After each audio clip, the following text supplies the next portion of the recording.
Hey everyone, it's Mama to Wife of One, and it's Thursday, so that means it is time for another recap and review of Married at First Sight. This is season 12, episode 13. Episode 13. So, this episode, I don't know if they did this from the very beginning of the series, but basically, they're maybe 2 weeks away from decision day. So, they bring all of the couples in, talk to them one by one, and they basically ask them stuff. Well, the purpose of this meeting is for the couples to express any questions they may still have about their spouse. So that way, when they go into decision day in 2 weeks, they're going with all the information at hand.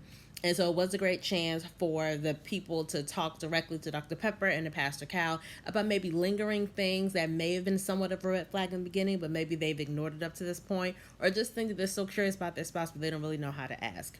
So I'm going to start with Paige and Chris just because I want to kind of get them off. I just want to finish them. So Paige talked to Dr. Pepper, who we haven't seen a lot of this season. We've mainly seen Pastor Cal and mainly seen Dr. Viviana, but Dr. Pepper we haven't seen that much.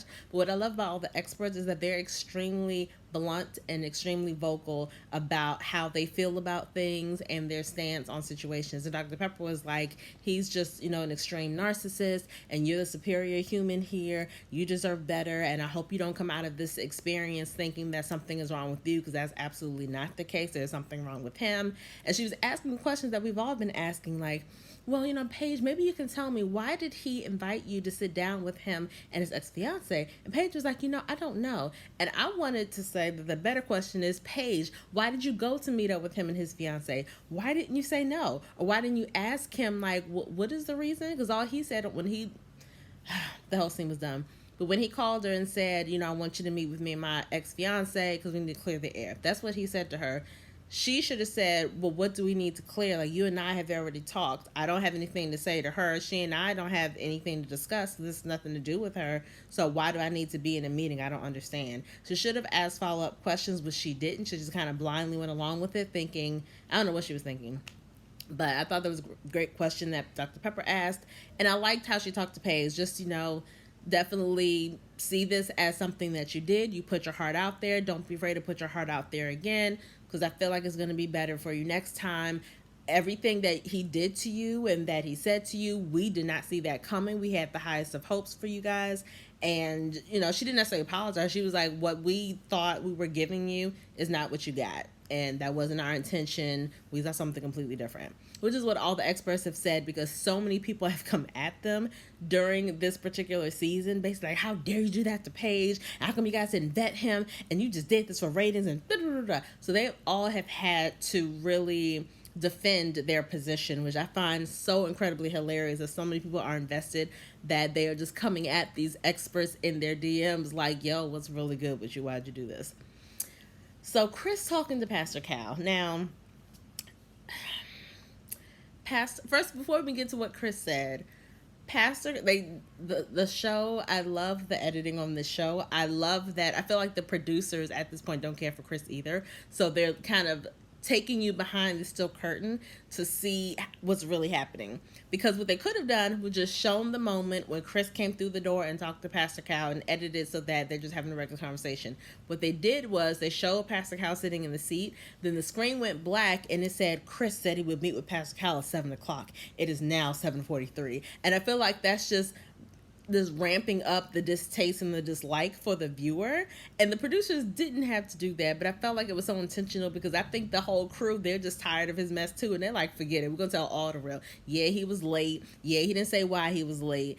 And Pastor Kyle was like, okay, so we're done for the day, right? Okay, he's not coming. So he's ready to leave when Chris waltzes himself in, and he's just like, oh, hey, what's up, Pastor Kyle? And I hate, that's one of my biggest pet peeves, when you know for a fact that you are in the wrong.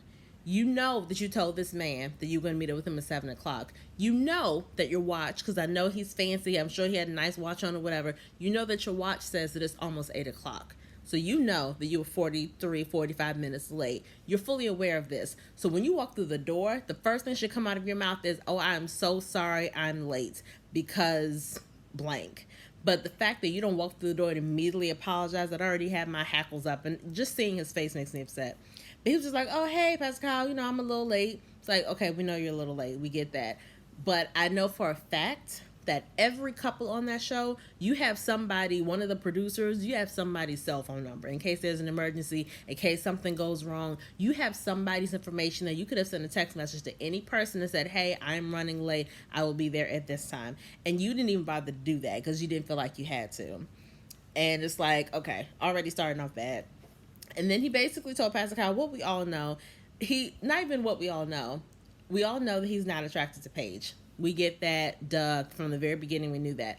But not only did he express that to Pastor Cal, he did what a typical narcissist does. He passes on the blame to the experts, like basically you guys set this all up. You, all the beautiful people in this city, and y'all chose the one person that I'm not attracted to, and so this not working is basically y'all fault because y'all didn't do y'all job.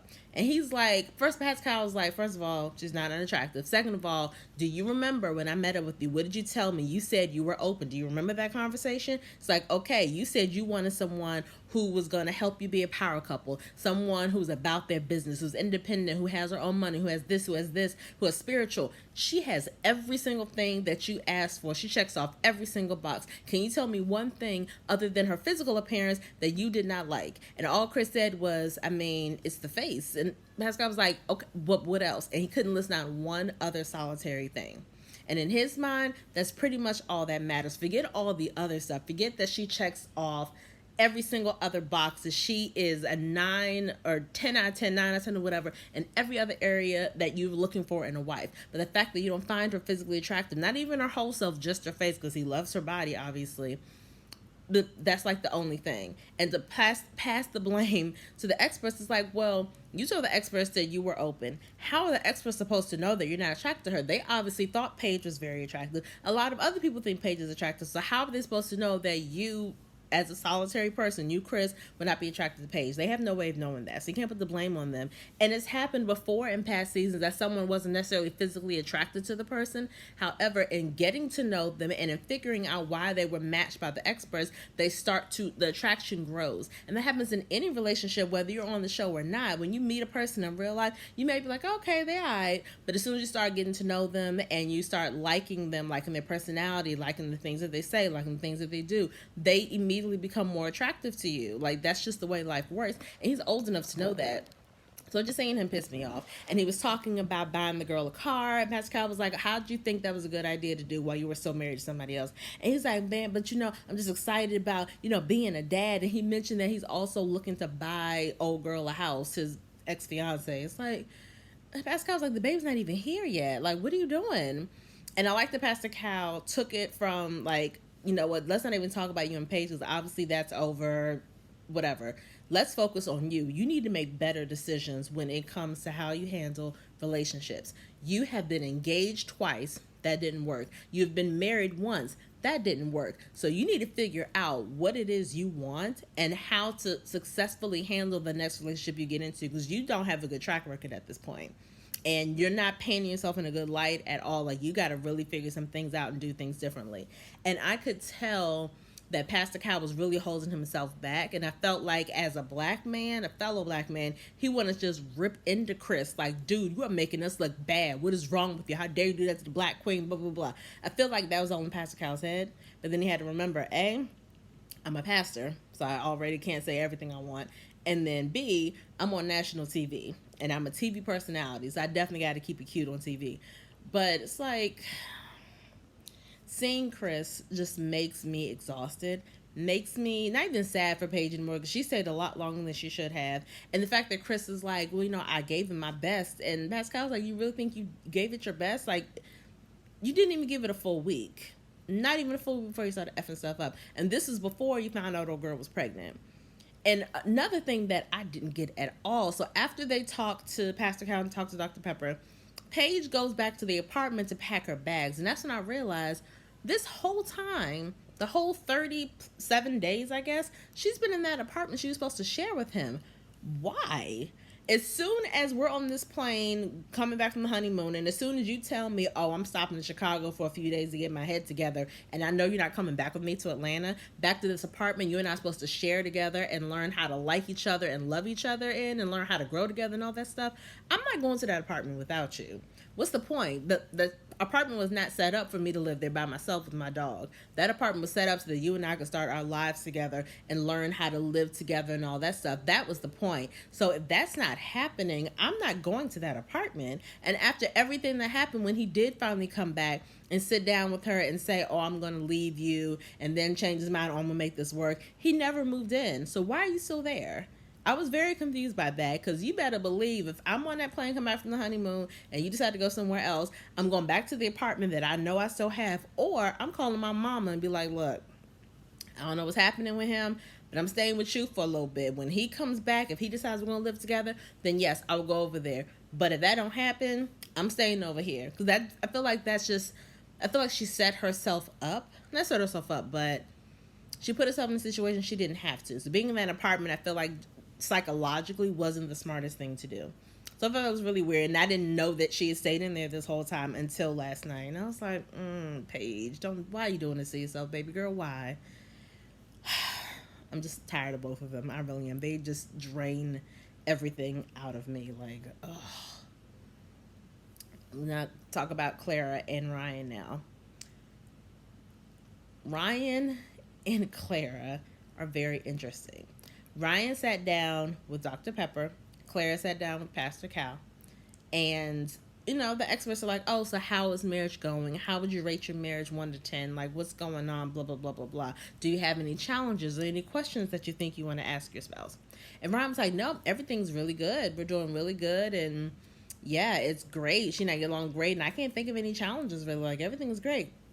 I'm like, dude, do you not know your wife? We had this discussion last week where we saw Clara going off when she was around the other brides because she's sexually frustrated and she's not getting what she needs from Ryan. So we know how she really feels. So the whole time Ryan is saying everything is great, everything's good, in my head I'm like, oh man, this is going to be so great. He's telling this to Dr. Pepper. We're going to cut to Pastor Cal and Clara, and she's going to be saying like, no, he doesn't do this and he doesn't do this. Like, I was waiting for it and just kind of gleefully anticipating the difference between his conversation and her conversation.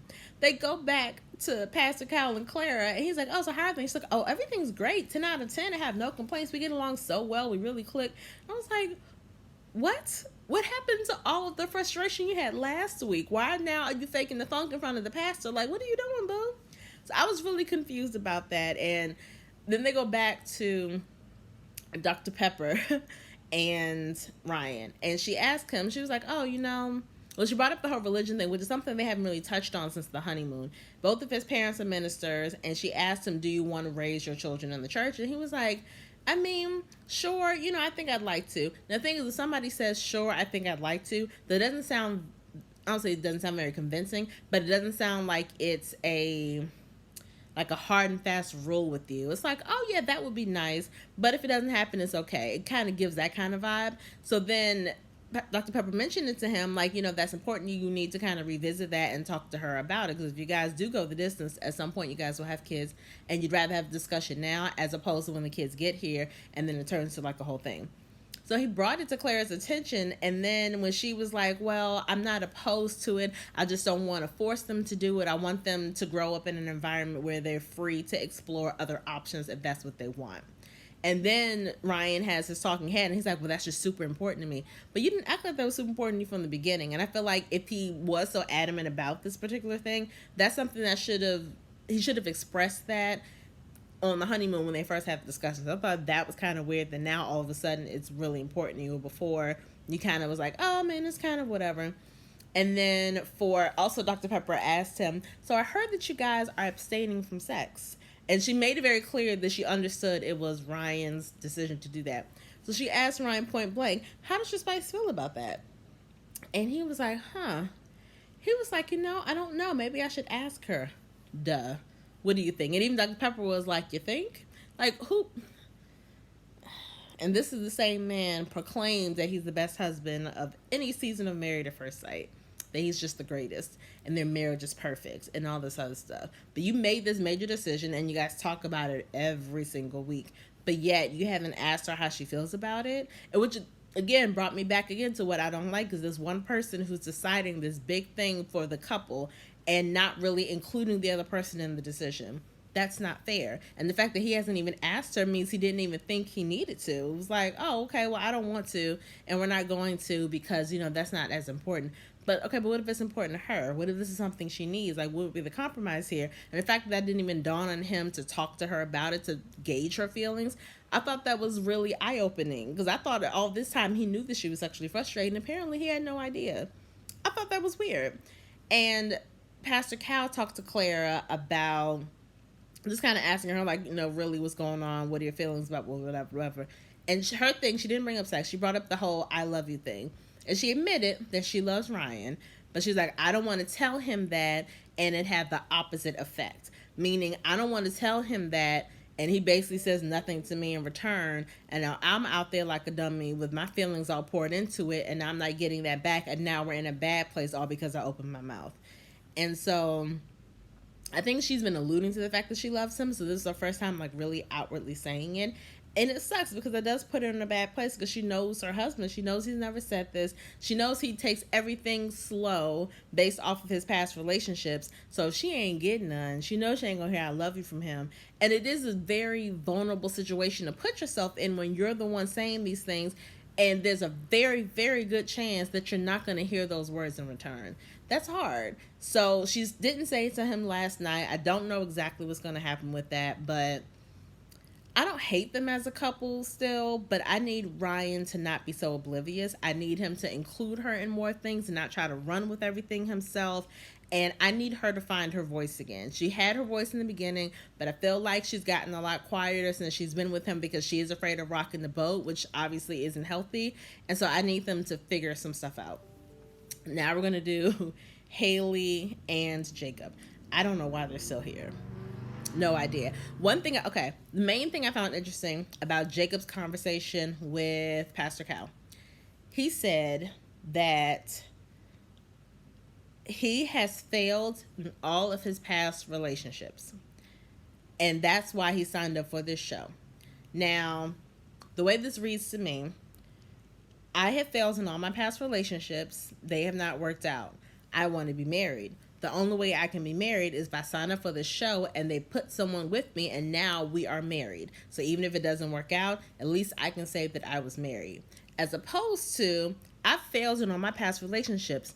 I'm the common denominator. Maybe I need to go to therapy to figure out what I'm doing wrong in relationships, so the next time I meet a young lady, I know what to do right now, and now that will lead to marriage. I just thought his approach was all wrong when it comes to this, and I thought it wasn't fair to enter into a process like this knowing you haven't figured out what you're doing wrong. And it's like, I just don't understand how you thought that this was the best way to have a successful relationship. Like, because, and I feel like a lot of people signing up for the show fall into that trap of, because these experts matched us up, that means this person has to be perfect for me. That means we're not going to have any issues. That means all the issues I had in my past relationships, all those obstacles, I'm not going to have any of those in this new relationship. And that's not the way it works. At the end of the day, even though the experts match you up, this is still a person you know nothing about. A person with completely their own set of, values and morals, their own way of doing things, their own baggage from their past that they're still dealing with. That's still a lot. And so I just thought his approach was wrong, period. And Haley, I don't think either one of them were ready to be married. She wanted to be married, but it is obvious that she's still harboring some issues from her last relationship, in which she was with the man for 5 years who was extremely controlling. So she has these walls and these barriers up because she doesn't want to be in that situation again. And he, to her credit, she was saying, sometimes I try to talk to him and I feel like I don't really know him because we don't have those deep conversations. And when I do ask him, he'll give me like a one-word answer, or he doesn't go in detail, or he never asks me follow-up questions. And they did show proof of that. So I agree with her with that. That makes complete sense.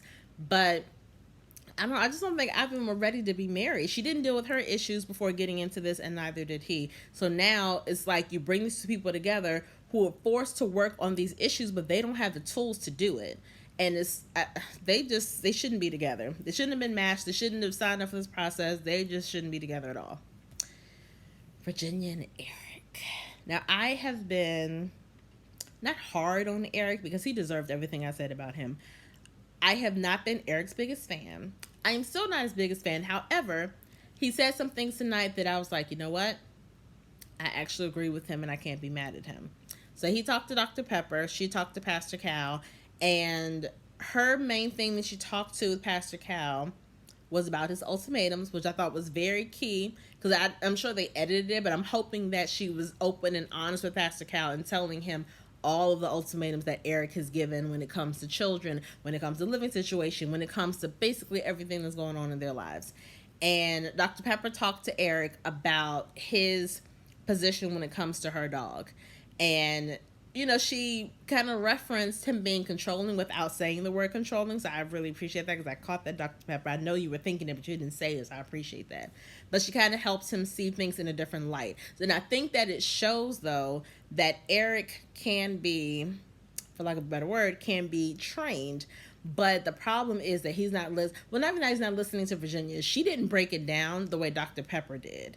And I think it was really good that he had a different outside person kind of explaining things to him in a way where he got it, like, oh, okay. Didn't necessarily like it. I could tell he didn't like the fact that he would not be able to train the dog or whatever, but he expressed to Virginia, I'm going to stop. She helped me to see that. So at least it's like, okay, you can bend a little bit, but it's just things have to be broken down to you in a certain kind of way for you to understand and for you to take action. But the fact that he did shows that maybe there's a little promise there. And one thing Dr. Pepper told him, advice that she gave him, two things. If you know she's always hanging with her friends every weekend, why don't you just ask her, honey, why can't we just have one weekend just to us? Can you, set aside one weekend so just me and you stay at the house or do whatever, just us? And also, Dr. Pepper's like, a lot of the arguments that I've seen you guys having, alcohol has been involved. So maybe you can suggest to Virginia, when we need to have those serious conversations that could potentially get escalated, let's not drink. So let's just make the situation worse. Let's make a collective effort and promise not to drink when we're going to have those serious conversations. So he brought up drinking with Virginia first, and I like the fact that he stuck with Dr. Pepper's stuck with her wording and didn't say let's stop drinking. Just like when we're having serious conversations, let's not drink before those conversations. And she was like, well, those arguments are going to happen whether we drink or not. And then she didn't want to talk anymore about it. But it's like, I thought that was a fair thing for him to ask because he wasn't trying to change her. He wasn't saying you drink too much. He was very calm and cool about it. And I appreciate it. And she kind of shut him down. I was like, that gives the impression that you're dependent on alcohol if you're going to kind of have that reaction that you don't want to talk about. It's like, okay, that's not good, but okay. And then this is where I got on Eric's side. And I hate being on Eric's side because he gets on my nerves and he is controlling. So I never want to be on his side. But in this particular instance, I was. He asked her, is it possible you go out with your friends every weekend? I know you love your friends. I'm not telling you to not be with them. I would never tell you that. However, can we have one weekend to ourselves where it's just us? And she was like, yeah, that's fine if you plan that weekend or if you basically let me know ahead of time what weekend you want, because the plans I have with my friends, I schedule them weeks in advance and I shouldn't, have to cancel anything. So just let me know ahead of time. And he was like, well, is it possible that occasionally you'd be willing and open to canceling something to be with your husband? And she's like, well, I don't think it's fair that I should have to cancel because I planned these things ahead of time, blah, blah, blah. And so what I was thinking was, Eric, he's in the armed forces and he is an airline pilot. So if you're an airline pilot, sometimes things happen. There's bad weather. There's, anything can happen. So what if he has a flight on a Friday and he's supposed to be gone for that weekend? Flight's canceled. Now you have an extra night at home. Obviously, you have the extra night at home. You want to spend it with your wife. So I don't think it's unfair of him to say, hey, Virginia, my flight's been canceled. I'm going to be home tonight when I wasn't expecting to be. Can we stay in and order some Chinese food or something, or whatever, or take you out or whatever. Something like that can't be planned in advance. That is a spontaneity thing. Sometimes things just pop up. So I don't think it's unfair of him to ask her to occasionally cancel plans. He's not saying do it on a regular basis. He's not saying, to get them friends. He's saying just be open to the idea of canceling. And he made it very clear. He didn't say cancel for me. He said, I want you to be open to the idea of sometimes canceling plans with your friends to be with your husband. And I thought that was a very fair thing to ask of her. He didn't say do it all the time. He said be open to the idea. It may not happen, but just be open to the idea. And the fact that she was so adamant about no, it's not fair because I'm playing this and playing that. And I wanted to be like, Now, obviously, I don't know what you do with your friends, but I'm assuming all the things you plan are like going to bars and just hanging out with each other. Can't you do that on any other weekend? Like, why can't you skip a weekend, or why can't you cancel? Like, oh, sorry guys, Eric is home tonight, and so I'm going to stay in. Everybody can be like, oh, okay, that's your husband. We get it. They will all understand. So I don't understand why she doesn't get that. So I thought that was really weird that she decided to like focus on that. And again, I hate agreeing with Eric. I really hate agreeing with him. But I was on his side this episode. I was like, you know what? He has a valid point, and there's nothing wrong with what he's asking. It's not an insane request at all. So I thought her reaction to it was really strange, and it definitely showed her immaturity, which sucks because I've been on her side for the past couple of weeks. But it's like, baby, no, come on, please, just think a little harder. Didn't care for that. And then I think one of the last couple, Brianna and Vincent. This was my issue with. Okay, so Vincent said that one of the things he doesn't like is that when he, I guess, comes home, he's tired, or basically like she likes to get him up early. He likes to stay in the bed and sleep. So he asked Pastor Cal, is it wrong that I want to sleep in? And is it wrong that I want to kind of get that rest? And the pastor was like, well, the fact that you're asking it means that you care about not hurting your wife. And that's very good and that's very admirable. It's not wrong to occasionally be selfish and want to do something for your own self-care. If you're tired, you're tired. There's nothing wrong with that. So he tried to talk to Brianna about it and was like, and she's like, well, I just believe that when you wake up early, you're more productive and you do this and you do that. And he's like, okay, well, where can, you compromise with that? And she's like, you mean where can we compromise? He's like, okay, well, where can we compromise with that? And she was like, well, you could go to bed earlier. That way you can wake up earlier. And he's like, okay, but how are you compromising? Like, you're basically telling me, like, you need to go to bed sooner so that you can get up with me. But she's not explaining what she's willing to do. Like, okay, I'll let you sleep in later, or you're right, I shouldn't be, so whatever. She wasn't willing to compromise on that. And it seemed like something small, but I think it's just big for him, and it's probably like a bigger issue of, again, her being controlling. I was like, why do you have to be up at the same time? You guys have different professions, different whatever. Why is that a big deal? So I did think that was interesting, and he noticed that, like, she wasn't compromising with that. I don't really like that.